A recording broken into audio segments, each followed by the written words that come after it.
السلام علیکم ورحمۃ اللہ وبرکاتہ۔ شب برات میں کیا قبرستان جا سکتے؟ سوال ہے۔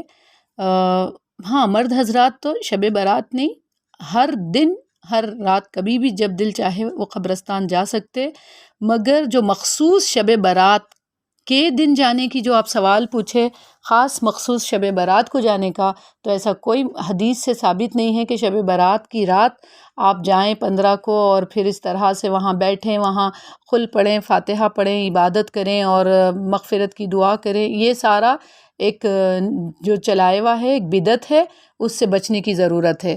ہاں، جو نبی کریم صلی اللہ علیہ وسلم کی ایک حدیث ہے نا کہ آپ صلی اللہ علیہ وسلم کے پاس جبرائیل آئے اور آواز دیے اور وہ رسول صلی اللہ علیہ وسلم بقی گئے، رات میں چپکے سے اٹھ کے اندھیرے میں اکیلے تنہا جا کے آپ کو بتایا گیا کہ مغفرت کی دعا کرو، وہ آپ دعا کیے۔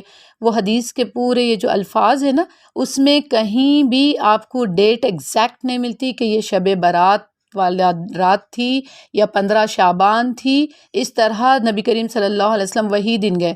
اگر ایسا کوئی ڈیٹ اور تاریخ اور ایسا چیز متعین ہوتی تو اس کے بعد صحابہ کرام رضی اللہ تعالیٰ عنہم اور 4 خلفائے راشدین وہ ضرور کرتے، مگر اس طرح سے کبھی کسی نے اہمیت نہیں دی ان دنوں، اس رات کو جا کر عبادت کرنا، حلوے بنانا اور قبروں پر بیٹھ کر غزلیات اور وہ جو کیا ہے وہ آپ کے قوالیاں، اس طرح سے پورا جو مجلسیں محفلیں جو سجری، یہ سب چیزیں غلط ہے۔ قبرستان کے بارے میں حضرت جابر رضی اللہ تعالیٰ عنہ سے روایت ہے کہ رسول صلی اللہ علیہ وسلم نے فرمایا کہ آپ صلی اللہ علیہ وسلم نے 3 چیزوں سے منع فرمایا ہے۔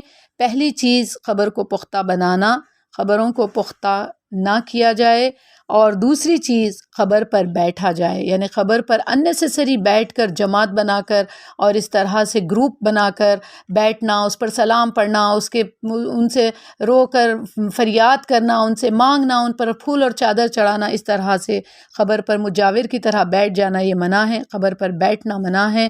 اور تیسری چیز قبر پر کوئی عمارت بنائی جائے، یعنی یہ 3 چیزوں سے منع کیا گیا۔ قبر پر کوئی عمارت، یعنی اب قبروں کو عمارتوں کی شکل میں بنا کر اس پہ پھولوں کی چادریں چڑھا رہے، گنبدیں بنا رہے، اور پھر ایک ہی قبر ہوتی اس میں، اسی پہ پھر دعائیں مانگی جاتی، اپنی حاجتیں مانگی جاتی، اپنی اولادیں، اپنی روزی، اپنا پتہ نہیں ہر مشکل سے بچنے کی چیزیں، تو مشکل کشا انہی کو سمجھ لیا جاتا۔ یہ سب چیزیں منع ہیں اسلام میں، کیونکہ اللہ رب العالمین ہی آپ کی حاجتوں کو پوری کرنے والا ہے اور وہی دینے والا ہے۔ ایک حدیث حضرت علی رضی اللہ تعالیٰ عنہ سے روایت ہے کہ رسول صلی اللہ علیہ وسلم بقیع الغرقد میں جب قبرستان تھا، ایک جنازے کے ساتھ تھے، تو جب رسول صلی اللہ علیہ وسلم تشریف لائے اور وہاں پر رسول اللہ صرف تھوڑی دیر کے لیے بیٹھے، اور کیا کرے وہاں بیٹھ کر؟ ایسے نہیں جو آج یہ حدیث کو لے کر لوگ پورا بیٹھ کے پورے چھلے کاٹ رہے، یہ کر رہے، نہیں، بیٹھ گئے۔ ہم بھی آپ کے گرد، آپ کے پاس ایک چھڑی تھی آپ صلی اللہ علیہ وسلم کے ہاتھ میں، آپ وہ لیے بیٹھے تھے، اور آپ نے اس سے کیا کیا؟ سر جھکایا اور اپنی چھڑی سے زمین کو کریدنا شروع کیا۔ پھر فرمایا، تم میں سے ہر شخص کو جہنم اور جنتی ٹھکانہ لکھ دیا گیا ہے، یعنی تم لوگوں کا جہنم میں جانا یا جنت میں ہونا یہ لکھ دیا گیا ہے۔ صحابہ نے عرض کیا، کیا ہم اپنے لکھے ہوئے پر بھروسہ نہ کریں، یعنی عمل کرنا چھوڑ دیں؟ جو بھی ہے جنت اور جہنم جو بھی ملیں گی ہم کو ایکسیپٹیبل کر کے، ایسا ہم بھروسہ نہ کریں؟ آپ نے فرمایا، نہیں، بلکہ عمل کرو، پس ہر شخص کو اسی عمل کی توفیق ہوگی جس کے لیے وہ پیدا کیا گیا ہے۔ بخاری اور مسلم کی حدیث ہے۔ یہ حدیث سے یہ پتہ چلتا کہ ہر انسان کو اپنے عمل کے مطابق جنت یا جہنم ملیں گی۔ تو جنت جبھی ملیں گی جب اللہ اور اس کے رسول کی اطاعت کریں گے، جہاں اللہ اور اس کے رسول کا حکم ہوگا وہ کرے تو ملیں گی۔ تو شب برات دراصل کوئی ایسی سند سے ثابت نہیں ہے کہ وہ رات مطلب اس طرح سے کریں۔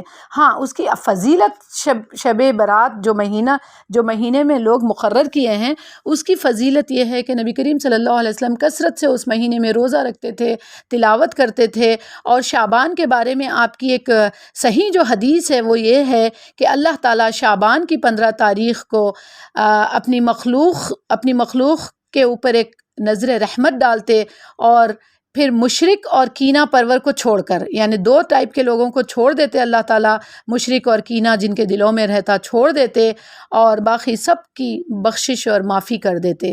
یہ جامع صحیح میں بھی ہے۔ اور ایک اس کے بارے میں حدیث ہے، صرف 2 حدیثیں ملتے شعبان کے مہینے میں، باقی کے پورے ضعیف حدیثیں ہیں جو بھی مطلب آپ کو ملتے جس بھی ٹاپک پر۔ اور دوسری صحیح حدیث یہ ہے جامع صحیح میں، اللہ تعالیٰ شعبان کی 15 تاریخ کو اپنے بندوں پر رحمت کی نظر ڈالتا ہے اور مومنین کو معاف کر دیتا ہے، کافروں کو ڈھیل دیتا ہے، کینہ پرور کو چھوڑ دیتا ہے، یہاں تک کہ وہ اپنے کینے سے توبہ کرے۔ تو یہ جو حدیث 15 شعبان کے بارے میں جو بولتے، تو یہ ان چیزوں کے بارے میں ہیں۔